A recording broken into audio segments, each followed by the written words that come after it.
Salam sejahtera, saya Aiber Bini Pered MS 250132919.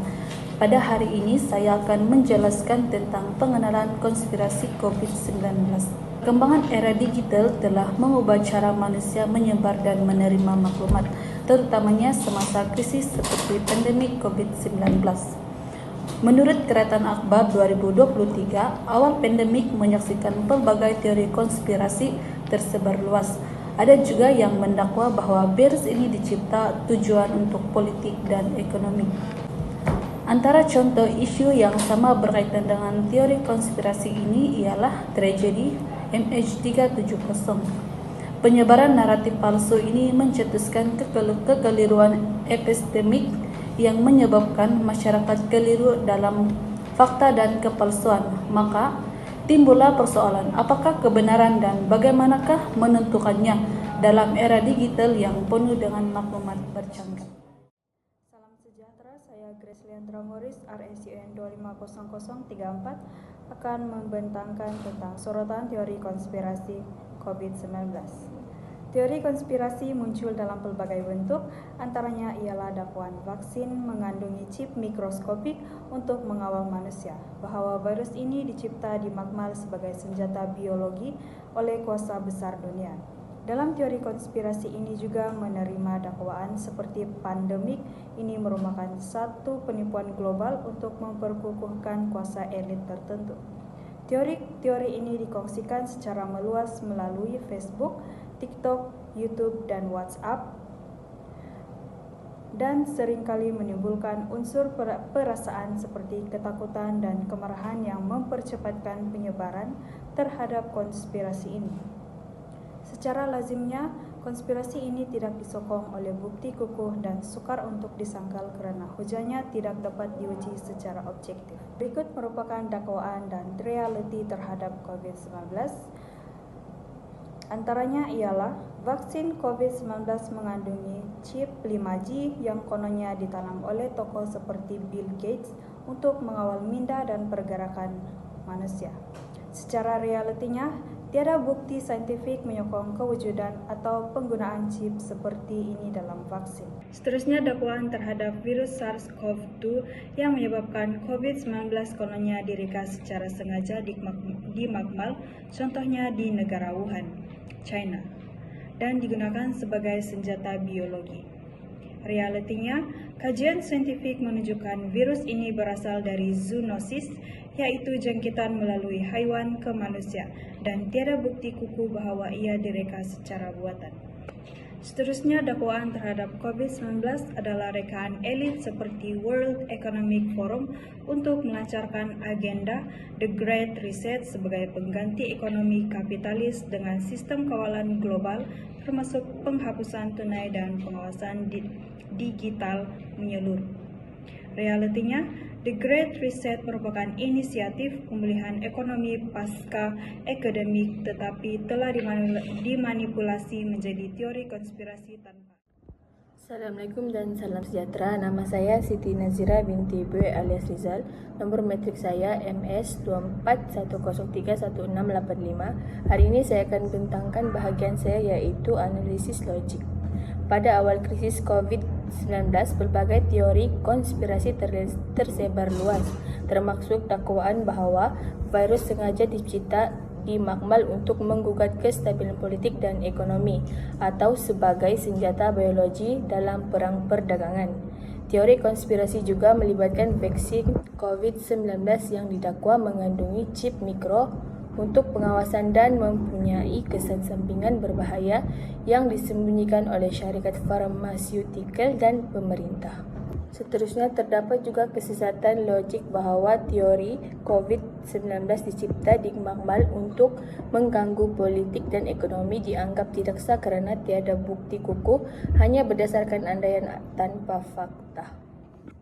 Salam sejahtera, nama saya Syarishara Wilson, MS 250132913. Pada bahagian saya kali ini, saya akan membentangkan tentang analisis metafizik. Terusnya, kita akan melihat kepada teori Jean Baudrillard 1994. Beliau mengemukakan idea hyperreality di mana simulasi lebih nyata berbanding dengan realiti sebenar. Contohnya, pengguna TikTok lebih mempercayai maklumat berkaitan COVID-19 berbanding dengan kenyataan rasmi daripada Berger Lachman 1966. Beliau menyatakan realiti sosial bukan dari semula jadi, tetapi ianya dibina melalui interaksi sosial. Di dunia digital, masyarakat mempercayai realiti alternatif. Contohnya, masyarakat mempercayai teori konspirasi vaksin. Dari sini kita boleh melihat bahawa masyarakat lebih cenderung mempercayai naratif sosial melebihi fakta saintifik, yang di mana fakta yang dinyatakan secara saintifik adalah sahih. Dalam konstruksi realiti sosial terdapat peranan algoritma. Menurut Zuboff 2019, beliau menyatakan algoritma media sosial adalah arsitek realiti dengan mengawal kandungan yang dilihat pengguna. Kandungan yang dilihat pengguna ini secara tidak langsung akan mempengaruhi pemikiran dan tingkah laku pengguna tanpa disedari. Vaksin COVID-19 berpunca daripada maklumat palsu di media sosial, di mana masyarakat menyatakan bahawa pengambilan vaksin COVID-19 ialah mematikan. Di sini kita boleh melihat bahawa individu lebih mempercayai dakwaan yang tidak sahih dari media sosial yang semakin berleluasa berbanding fakta sains itu sendiri. Kesimpulannya, dunia maya memberi kesan besar terhadap seseorang individu dalam pembentukan realiti sosial. Oleh itu, pengguna haruslah bijak dalam menilai maklumat yang mereka lihat di media sosial, sama ada itu adalah fakta yang benar ataupun telah dimanipulasikan. Itu sahaja dari saya. Assalamualaikum dan salam sejahtera rekan-rekan. Nama saya Fakhrusi Syakirin bin Harun, nombor kad matriks RSUN 250030.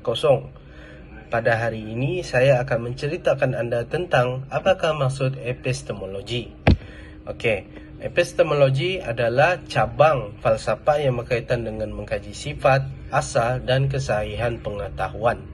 Kata epistemologi tersebut terdiri daripada perkataan-perkataan Yunani seperti episteme, iaitu bermaksud pengetahuan. Dan kedua adalah logos. Logos bermaksud kajian ataupun sains. Seterusnya, saya akan menceritakan tentang pengetahuan orang ramai terhadap COVID-19. Orang ramai mula mempercayai bahawa ataupun berpendapat bahawa COVID-19, penyakit wabak COVID-19 ini berpunca daripada sentuhan yang kotor dan juga ianya berasal daripada suasana persekitaran yang kotor. Namun, setelah beberapa tahun, mereka mula membuat spekulasi mereka sendiri, iaitu mereka menganggap bahawa COVID-19 ini telah diciptakan di sebuah makmal dan lalu disebarkan melalui saintis-saintis yang berada di China. Salam sejahtera, nama saya Veli Dejos, nomor matriks MS2501333832. Hari ini saya akan membincangkan tentang teori konspirasi berkaitan dengan COVID-19. Dalam era digital, maklumat tersebar dengan pantas pada masa ini, terutama ketika krisis seperti pandemi COVID-19, termasuk yang palsu. Masyarakat memang terdedah kepada teori konspirasi yang mengelirukan, justru adalah penting untuk menilai sumber maklumat itu secara kritis. Individu perlu berwaspada, rujukan daripada sumber sahih diperlukan. Kajian oleh Pew 2020 membuktikan bahwa pendidikan literasi media membantu membezakan maklumat yang benar dan yang palsu. Masyarakat yang lebih kritikal lagi berinformasi daripada dapat dilahirkan melalui langkah ini.